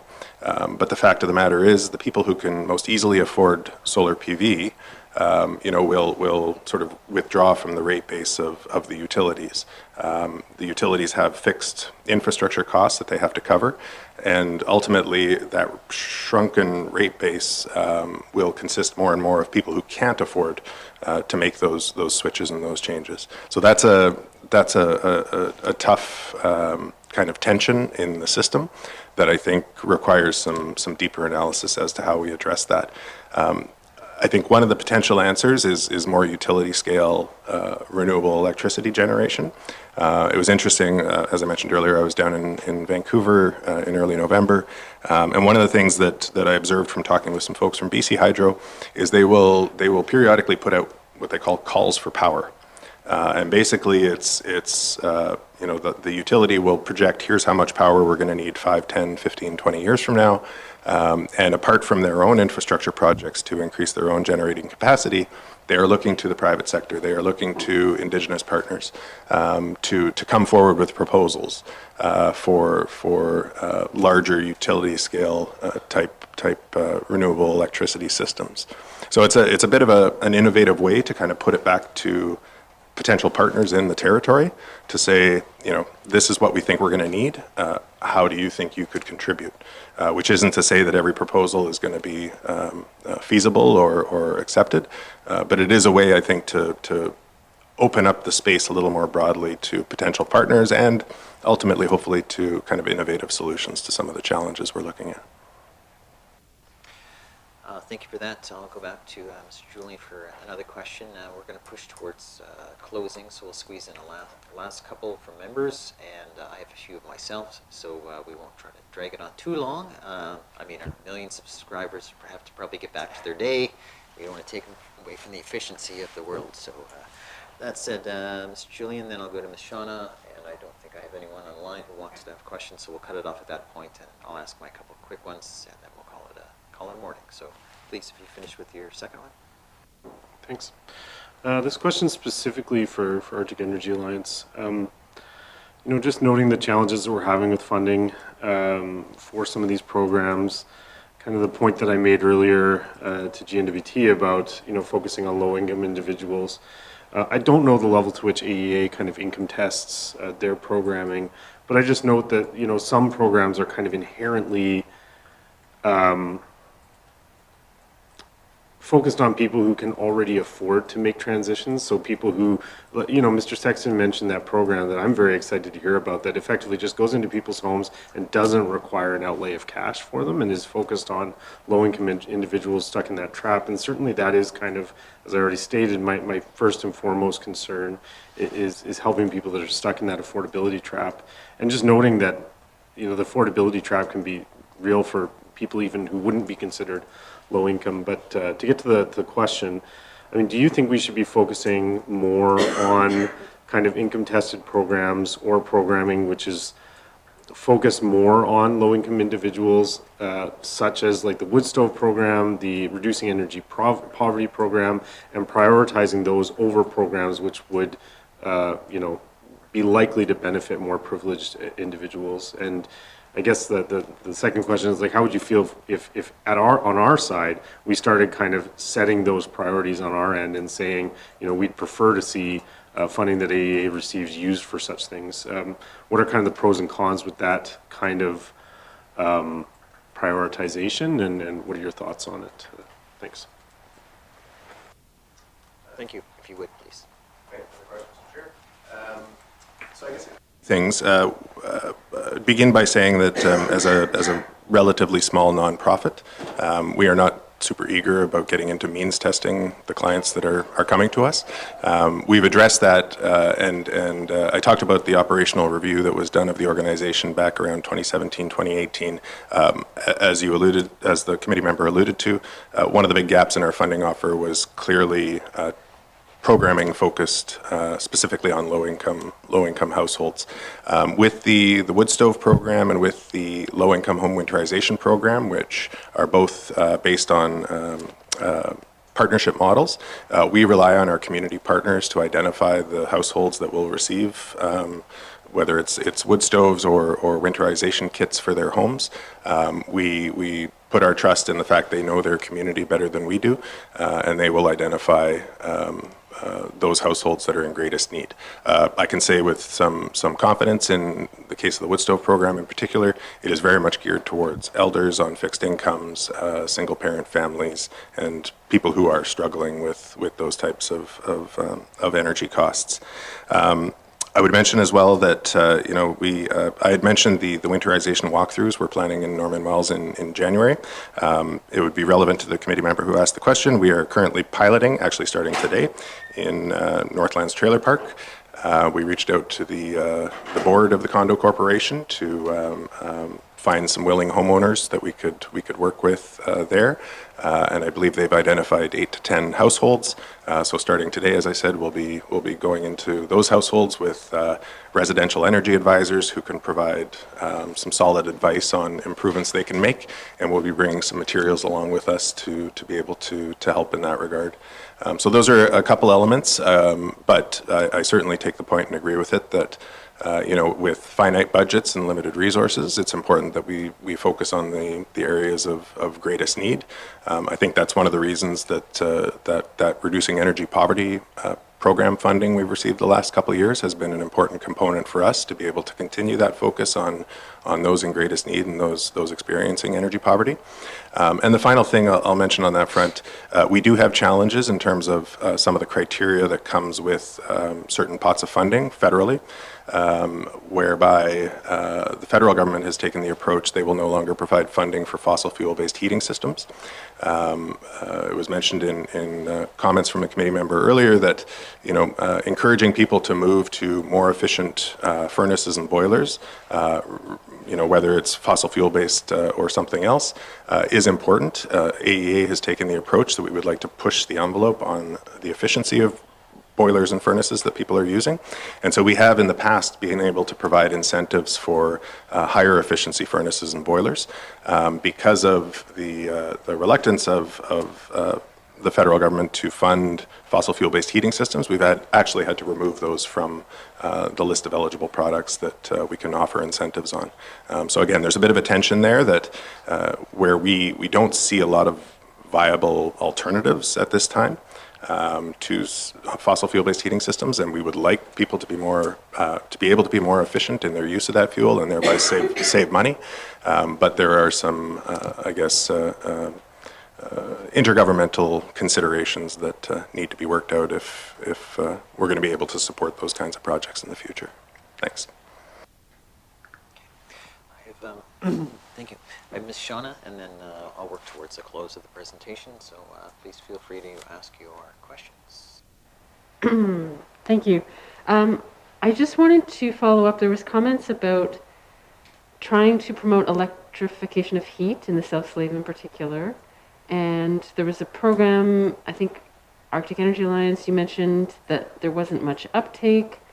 There's some policy challenges. You're working with some proposals for electricity rate issues with PUB. I'm wondering if you can explain more about lack of uptake. Is it possible for people to get funding to get electric heat in their homes, even if it's interruptible, and still have, say, other, backup sources of heat? Or is it that more funding is required for NTPC to change some of its infrastructure? Or I just wondered if you could give some more specifics on, what a possible path forward could be to overcome some of these challenges. Thank you. Okay, Director, it looks like you're the one everyone's looking at. Thank you, Mr. Chair. Yeah, the answer to all those questions is yes. No, it's multifaceted, of course. We haven't seen a lot of uptake in the South Slave. The GNP has availed of the program.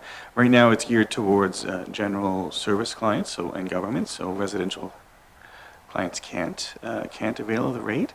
We are looking at how to improve the rate design on this to make it more attractive to people. Part of the issue is it's interruptible. And then, so that means everyone has to have a secondary, or at least a primary or secondary heating system. So now you have two primary heating systems, which is expensive. There is funding for this, through the AEA, as Mark said. We had the standalone funding program, and we moved it to the AETP program, so you can still get funding for electric furnaces and heaters and whatnot. There are going to be capacity constraints on the electricity system and the local grids, so that speaks to your question about utilities. So one of the things we do have to look at is what does electrification of end uses mean in terms of grid expansion and transmission expansion and supply expansion. So it's the whole slate of issues that we're looking at, and we're confident that we can, at least with the rate design, increase uptake and make it at least more economically viable for people to look at it. Thank you for that, and I believe Mr. Hike would like to add, please. Mr. Chair, just to relay some kind of client feedback we've received from people we've talked to in the South Slave about potentially implementing electric heat. As Mr. Sexton alluded to, the interruptible component is a big barrier, I think, for a lot of people to make that decision, because you're required under that program to maintain a heating system, another heating system that could cover 100% of your heating load.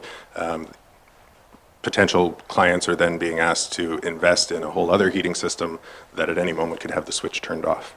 So it's from that perspective, it's a bit of a challenge. I would say, kind of as we were in the early stages of offering that program back in 2019, 2020, we did work with one client in Fort Smith to do a cost analysis of electric heat versus high efficiency propane versus high efficiency oil versus biomass. Electric heat was cost competitive with both high efficiency propane and oil. However, biomass was still at that time at least a little bit cheaper. And again, one of the other challenges, and I think it's related to concerns about the capacity of the system as a whole in the Tolson system, is expanding to residential properties, which maybe there's not that capacity right now. The one sort of thing in the back of everybody's minds is if Pine Point came back on stream, then that might be such a huge drawer of power they would have to switch the switch off for everybody else. So I think at the policy level, there's some discussions to be had there. Thank you for that. Michelle, no, nothing further? Okay, thanks. Looks like we're heading to a close, so what I'll do is I have a couple comments, and I'm going to say I'd like to think brief questions.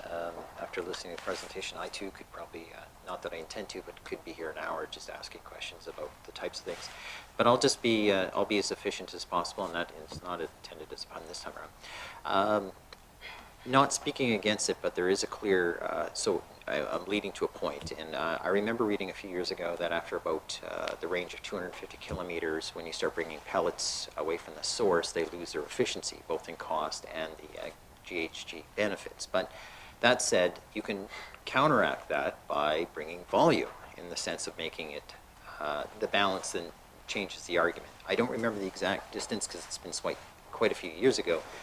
But that said, it also speaks to the larger picture, which is if the GWT is in the petroleum product division, no different than my colleague had just said a few minutes ago, why wouldn't the GWT start asking themselves the question is, why are we not planning to bring giant quantums into, for example, Fort Good Hope, and then would spur off the synergy of if we're heating the school through these types of mechanisms and we're heating maybe a government building such as the seniors facility, all of a sudden the northern store says, hey, wait a minute, now we have a constant secure supply of cost-efficient, energy-efficient, greenhouse gas messaging, all of that stuff. And goodness, instead of milk at a 2-liter being $38, might drop to $22. And that could be the world of difference for somebody. I mean, I don't know the value of what a jug of milk is in Fort Good Hope, nor am I trying to sell milk at this moment, but so I don't worry about the price. But the point being is, there are different ways of saying how do we make this work. The last point I'll make on this particular area is that when you establish this in when we're heating our facilities, whether in Sigachik, all of a sudden we could do district heating, and so instead of bringing this to supply, we can start, the GWT could say, hey, why don't we connect the churches through district heating? You will still need oil or propane as a backup, but that said, that leads to the next problem. My understanding is there's a policy, I think, at least through the city, and I don't know if it's a GNWT overseeing policy, and this is where sort of my first question lies, is that you can't run on a pellet-only system. You still need backups, and you still need other options. And so where in Europe you don't necessarily need that. Now, I can appreciate in Central Europe you don't have the same cold temperatures, but maybe in Sweden you do. So that's got to be some of the problems. So speaking to the broader accessibility problem and the long-term planning, maybe could we start with how do we balance those? How do we balance some of those challenges, or work in the GNWT, including Arctic Energy Alliance, provide some vision, proposal, and maybe some hope if we're trying to meet some of our challenges? Did you want me to start with you, Deputy Minister? So, thank you for that. Certainly, I think it's something we're going to have to be, keeping.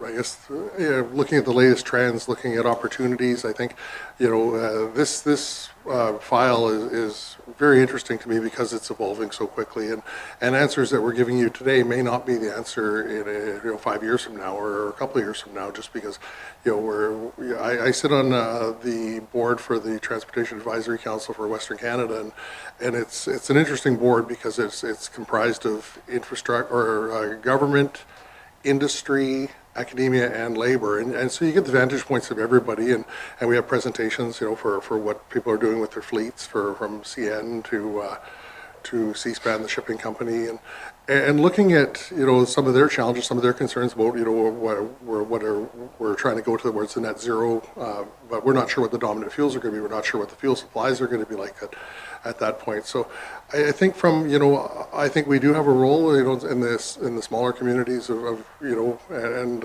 we'll look at what those opportunities are for, as far as, you know, getting the products in there, and you know, I know there's big capital investments to, you know, to house some of this stuff, and maybe, you know, maybe there's potentially federal opportunities and everything as we move down that road.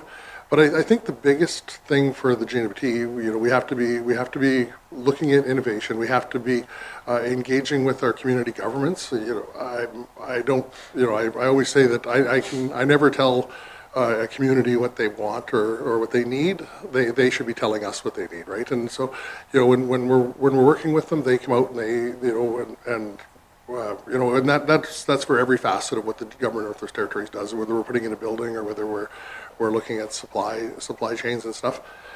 But I do think I think, you know, we've got some great feedback on the supply chain stuff and how we can support those communities from this committee today, and I think we'll take that back and look into some of those opportunities. Thank you. Mr. Hike, did you have anything you wanted to add before I get to my second question? And just before I say that, by the way, don't forget to listen to community MLAs when you say you listen to community suggestions. Because it is a lonely voice sometimes on our side of the house if no one's listening. So, Mr. Hike, if you would please. Thank you, Mr. Chair. Mr. Chair, you mentioned the point about the requirement to have backup heating systems that can cover the load if you are looking to use biomass for space heating. It's actually an insurance industry issue, not a government issue. So I think because Europe is probably a little bit ahead of us and a little more progressive on these things, maybe it's not the same issue there. But for many years now, that's been the challenge, is that a home that tries to have only biomass heating as its only heating system is uninsurable. So that's the big barrier there. Again, it's, I guess, a policy issue, but one that's somewhat outside of government at the moment. Just on the distances traveled and sort of the value of different fuel sources, you know, we in the Northwest Territories, our primary supply, the vast majority is out of Lacrete, Alberta, northern Alberta, which is relatively close to High Level. Just in the last couple of years, there was actually a new pellet mill built in High Level. So that's, you know, whether our oil is coming from refineries in Edmonton or pellets are traveling half that distance from Lacrete or High Level, you know, it kind of mitigates, I think, some of those distance questions. There is, I believe, the ratio is approximately 2 to 1 in terms of the energy content of oil versus pellets. So volume-wise, you need twice as many pellets to provide the same amount of heat as oil. But those kinds of things, you know, I think from a bigger picture viewpoint, you know, they're not insurmountable challenges in terms of as Mr. Ludert was saying, you know, listening to communities to determine sort of what their needs are, and then trying to support it, whether it's the GNWT or Arctic Energy Alliance, in putting in place the underlying foundation to succeed with that energy transition that I think virtually all communities are looking to achieve. Thank you. I appreciated the insurance requirement. I couldn't remember exactly, so I appreciate that clarity. Okay, I just have one more area, and I'll be relatively quick. I just want to point out that from a full disclosure point of view in this context of someone who's committed to this, over 15 years ago, I think I put a pellet boiler in my house, and it's made a world of difference. And one of the things, and this is going to go to Arctic Energy Alliance, is some discussion, and I would call it kind of cloud sharing. I'm not sure what the right term is in the context of your information and your website. And you pointed out that screen, and it got me thinking quickly. So the old rule of thumb was if you couldn't pay back your investment in 8 years, it wasn't considered a good investment. And it's funny, I think you mentioned it about powered shrinkage in the sense of less usage. And it's true. I've had a discussion with the Northland utilities in the past, whereas everyone's switching to more efficiency made power actually more expensive technically because people aren't using it, but you still have to create the same potential for the potential, which means, in essence, the efficiency of power just went down and cost went up, even though you've now lowered your individual consumption. So it's quite an interesting paradox. The reason I brought the 8-year payback, cost-benefit analysis payback, I paid for my pellet boiler in 3 years.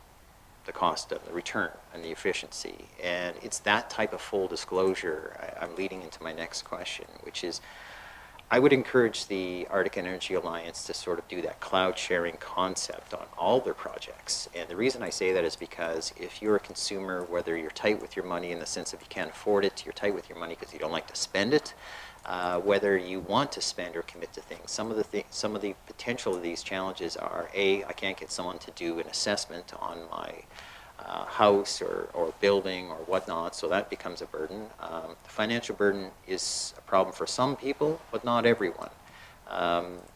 People want to do things, but they don't know where to start in the sense of it's a daunting or stressful task.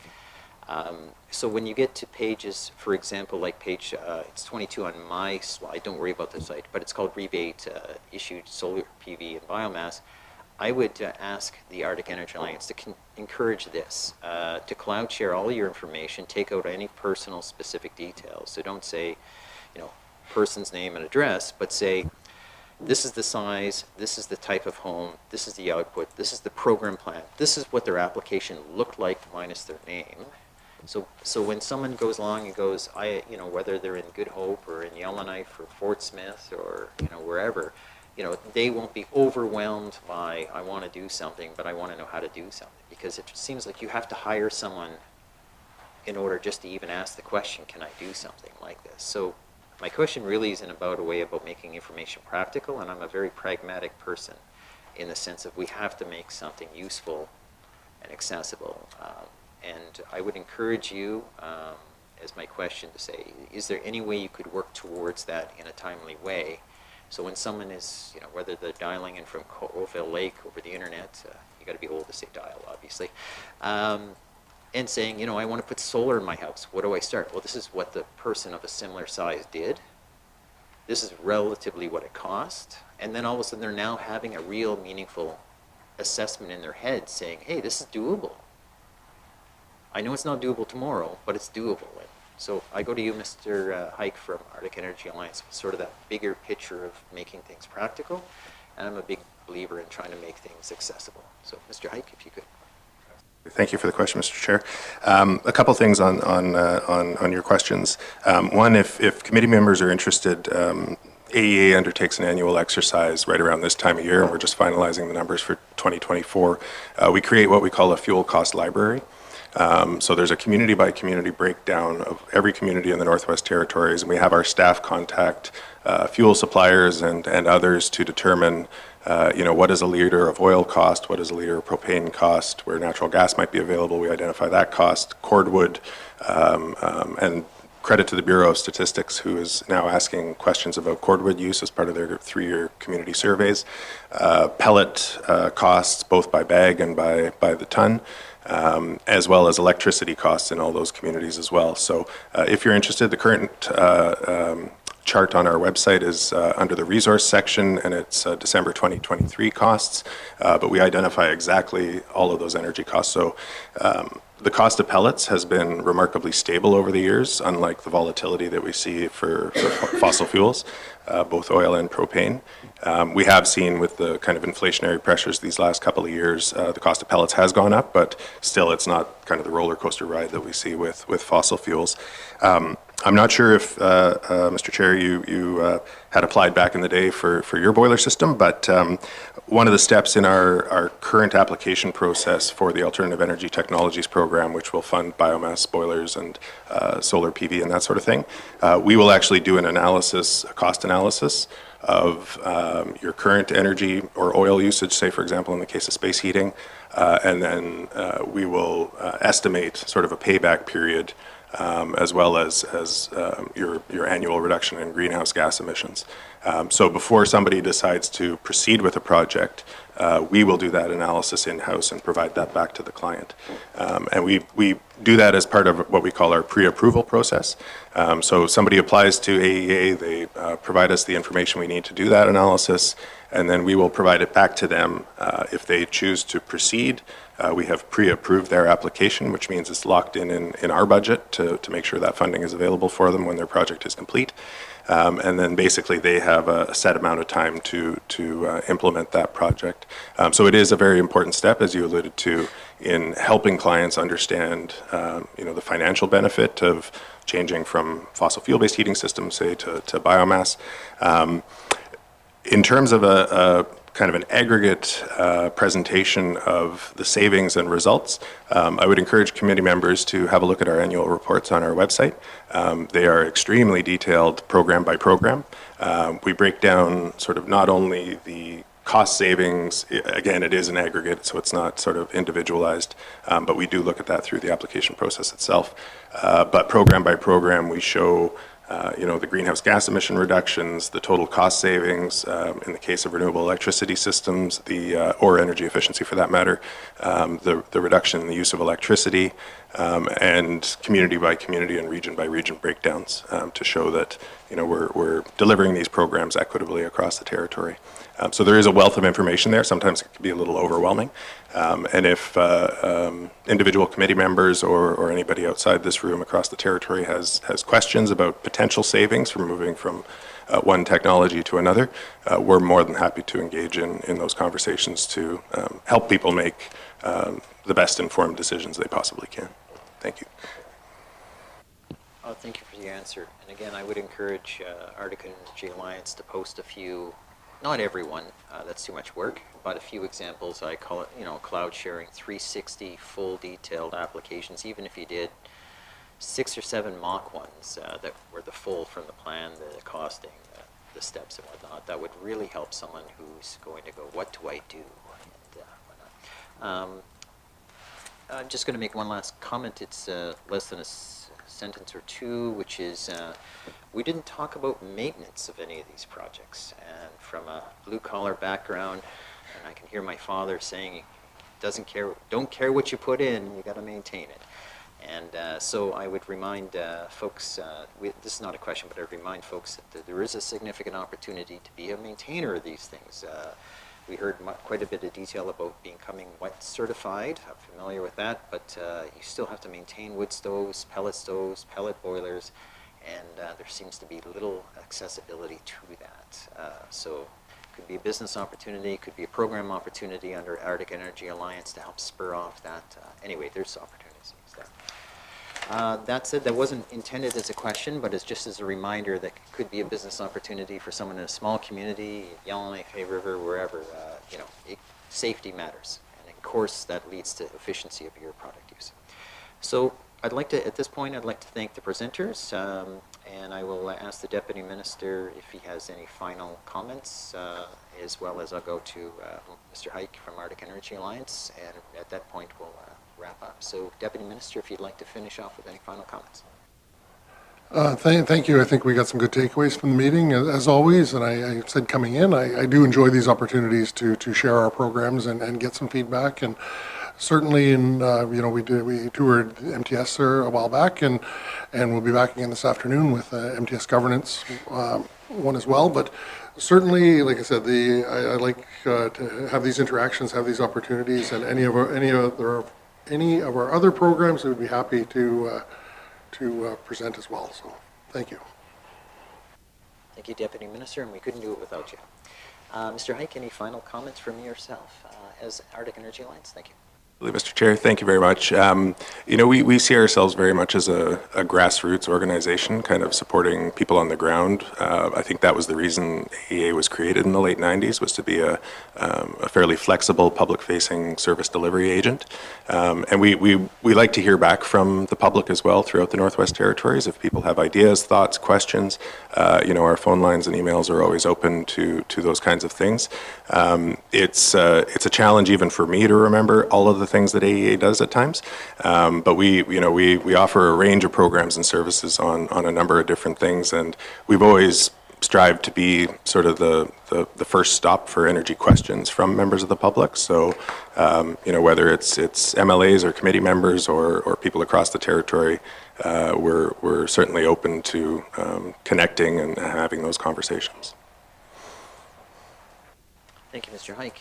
Okay, at this time, I'd like to now say the public presentation has been concluded. I want to thank all our witnesses for today, and as always, I wish to thank our millions of subscribers, probably mostly GNWT employees at this particular moment. But that said, I know we do have many public people, and I've been emailed by retired employees down south watching our proceedings. So please know it is followed quite closely by a lot of people. Again, thank everyone, and I now call it closed. Thank you.